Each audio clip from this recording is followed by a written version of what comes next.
Hi, I'm Dr. Kumar T. Vadavel. I am a board-certified periodontist. I want to talk to you about getting those really white teeth you need for your date. White teeth will definitely enable you to stand out.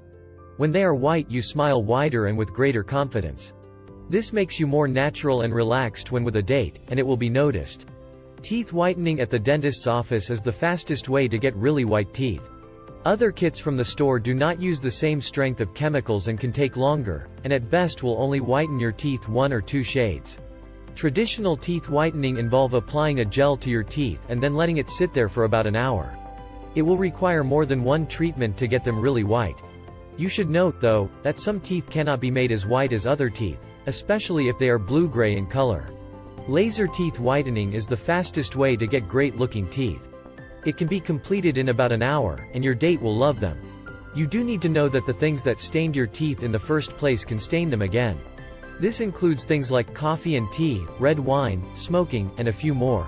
When teeth cannot be made white, there are other forms of cosmetic dentistry that are sure to work.